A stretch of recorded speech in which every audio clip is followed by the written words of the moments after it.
Hindi story cartoon कहानियाँ। आप देख रहे हैं नखरे वाली बहू। रोहित अपनी पसंद की लड़की से भागकर शादी कर लेता है और उसे घर ले आता है। माँ, ये काजल है, आज से आपकी बहू है।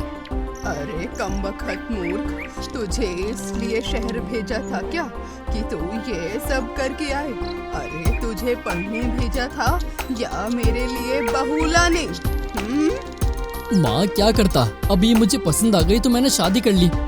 अच्छा बेटा, और जो बचपन से मैं सिखाती आई उसका क्या? कि लाखों आएंगी लाखों जाएंगी, लेकिन तेरी वाली तो मम्मी लाएगी। भूल गया क्या? माफ करो माँ, अब यही आपकी बहू है, इसे स्वीकार कर लो। अब इसे घर से बाहर तो कर नहीं दूंगी। जब अपना ही सिक्का खोटा निकला तो उससे कहूँ भी क्या। इसके बाद रोहित की माँ सरला काजल से पूछताछ करने लगती है। तो बताओ, तुम्हें कौन कौन से काम करने आते हैं? कपड़ा धोना, खाना बनाना, ये सब तो आता है ना? क्या? नहीं नहीं, अब मुझे ये सब कुछ नहीं आता। हाँ, कपड़े धो सकती हूँ, लेकिन उसके लिए वॉशिंग मशीन होनी चाहिए, क्योंकि उसमें कुछ करना ही नहीं पड़ता। बस कपड़ों को वॉशिंग मशीन में डालो और हो गया। हाँ? अरे हमारे यहाँ कोई वॉशिंग मशीन नहीं है। हे भगवान, ये कहाँ की शहजादी लेकर आ गया रोहित। सरला काजल को बहुत भला बुरा कह देती है। काजल अपने कमरे में आकर बैठ जाती है। शाम के वक्त तभी रोहित घर पे आता है और काजल उससे कहती है, आजी सुनो, आज माँ जी ने मुझे बहुत डांटा है, वो भी बस कपड़े धोने की बात पर। अरे मैं तो वॉशिंग मशीन में कपड़े धोती हूँ, मुझे ऐसे कपड़े धोने की आदत ही नहीं। इसमें कौन सी बड़ी बात हो गई? सुनो, तुम कल के कल मुझे वॉशिंग मशीन लेकर दो, तभी मैं कपड़े धोऊंगी।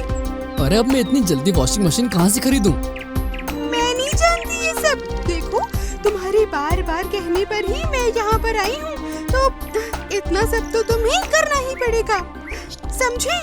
अच्छा ठीक है। बेचारा रोहित अगले दिन ही वॉशिंग मशीन मंगवाता है। ये अच्छा है बेटा, माँ सालों से हाथों से कपड़े धो रही है, तब नहीं दिखा साहबजादे को, लेकिन पत्नी के कहने पर 1 मिनट में आ गई वॉशिंग मशीन घर में। अरे माँ, आप तो जानती है ना काजल कैसी है। अब काजल दिन प्रतिदिन और नखरे वाली होती जा रही थी। अच्छा सुनो रोहित, मैं ना ये सब कुछ नहीं खा सकती, अब मुझे नहीं पसंद ये सब। तुम एक काम करो, अब मुझे ना कुछ पैसे दे दिया करो, ताकि मैं अपनी मर्जी का खाना मंगवाकर आराम से खा सकूं। ठीक है? अब घर में लड़ाई झगड़ा ना हो, इसलिए रोहित काजल को पैसे दे दिया करता। अगले ही दिन तभी काजल बाहर से खाना मंगवाती है और खाने लगती है। हे भगवान, इस लड़की के तो नखरे ही नहीं खत्म हो रहे। और तभी जब शाम को रोहित घर आता है तो सरला रोहित से कहती है, अरे अंबानी जी, जरा इधर तो आइए, कुछ बात करनी थी आपसे। हाँ माँ, बोलो, क्या बात है?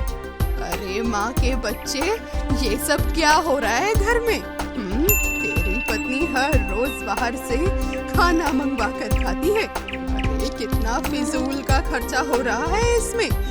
तुझे कुछ दिखाई दे रहा है या नहीं? अरे माँ, आप तो जानती है ना काजल कैसी है। अब काजल बाहर से नई नई चीजें खरीद कर लाने लगती है। वो हर रोज कुछ न कुछ नई चीजें खरीदने लगती है और यूं ही पैसे बर्बाद कर दिया करती। सरला को ये सब बिल्कुल भी पसंद नहीं आ रहा था और एक दिन तभी काजल ने मानो हद ही कर दी थी। उसने बिना किसी को बताए एसी ऑर्डर कर दिया था और अगले ही दिन आदमी एसी लेकर रोहित के दरवाजे पर आ जाता है। अरे साहब, इसके पैसे दे दीजिए, मुझे जाना है। ये हमारे घर का नहीं। तभी काजल वहाँ पर आती है। अरे रुको रुको, भैया, ये एसी आपको इसी घर में देना है, अंदर आइए। अरे वो क्या है ना रोहित, मुझे बहुत गर्मी लगती है, इसीलिए ना मैंने एक एसी ऑर्डर कर दिया अपने कमरे के लिए। अब तुम जल्दी से इन्हें पैसे दे दो। क्या काजल, तुम भी ना इतने पैसे अभी अचानक कहाँ से लाके दूं? एक बार पूछ तो लिया होता मुझसे। अरे मुझे नहीं पता ये सब। अब तुम जल्दी से इन्हें पैसे दो, तब तक मैं ये एसी अपने कमरे में लगवाती हूँ। क्या मुसीबत है। भैया एक काम कीजिए, अपनी दुकान का पता मुझे दे दो, मैं शाम को पैसे भिजवा दूंगा।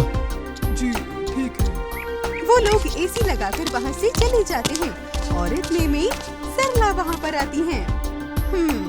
अब बोल बेटा, अब नहीं कहेगा अपनी माँ से? अरे माँ, आप जानती तो हैं काजल कैसी है। बिना कोई जवाब दिए रोहित मुंह लटकाकर वहाँ से चला जाता है। इसी तरह से काजल रोहित के सभी पैसे खर्च करवा देती है और अब अंत में उसके पास कुछ भी नहीं बचता है। अरे तू समझती क्यों नहीं है? अरे क्यों इतने फिजूल के खर्च करवाती है? अरे कभी जरूरत आएगी तो एक पैसा नहीं होगा हमारे पास, और क्या करेंगे तब? सोचा है तूने? लेकिन इन सब बातों का काजल पर कोई असर नहीं पड़ता और वो सरला की हर बात अनसुना कर देती। ओहो माँ जी, आप भला आज में होकर कल की इतनी चिंता क्यों करती हैं? अरे कुछ नहीं होगा, आप ज्यादा मत सोचा करिए। और एक दिन तभी अचानक से खबर आती है कि काजल की माँ की तबीयत बहुत ज्यादा खराब हो गई है और ऑपरेशन के लिए बहुत सारे पैसों की जरूरत पड़ेगी। रोहित, तुम्हें कुछ इंतजाम करो ना, माँ के इलाज में बहुत पैसे लगेंगे, कुछ तो करो। मैं तो चाहता हूँ मदद करना, मगर हमारे पास 1 रुपया भी नहीं है। तुम 1 महीने भी पैसे बचने नहीं देती हो। पूरे महीने खरीदारी करती थी तो अब पैसे कहाँ से बचेंगे? अब ये सब सोचकर तभी काजल को बहुत बुरा लगता है और खुद की नासमझी का एहसास भी होता है। जब मैं समझाती थी तब किसी को कहाँ समझ आता था। बिल्कुल सही कह रही है माँ जी आप, हमें बुरे समय के लिए पैसे बचाने चाहिए और मैं ये समझ ही नहीं पाई। अभी पैसे रहते तो माँ के इलाज में कितनी मदद हो पाती। रो मत काजल, मैं कोशिश करता हूँ अगर कुछ हो पाए। रोहित तभी अपने दोस्तों से थोड़े थोड़े पैसे उधार लेता है और काजल की माँ के इलाज में उनकी मदद करता है।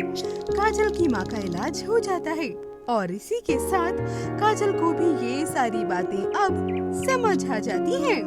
वो समझ जाती है कि वो कितना फिजूल खर्च करती है और तब से वो फिजूल खर्च करना बिल्कुल बंद कर देती है और पैसों की बचत भी करने लगती है और साथ ही सरला का घर के कामों में हाथ भी बटाने लगती है। सीख, सभी को अपना अपना काम समझना चाहिए और उसे करना भी चाहिए। फिजूल खर्च बिल्कुल नहीं करना चाहिए क्योंकि कब कौन सा वक्त आ जाए ये कोई नहीं जानता। इसीलिए हमें हमेशा सोच समझकर ही पैसे खर्च करने चाहिए। अगर आपको हमारी स्टोरी पसंद आई हो तो बेल आइकन जरूर दबाएं और सब्सक्राइब करना ना भूलें।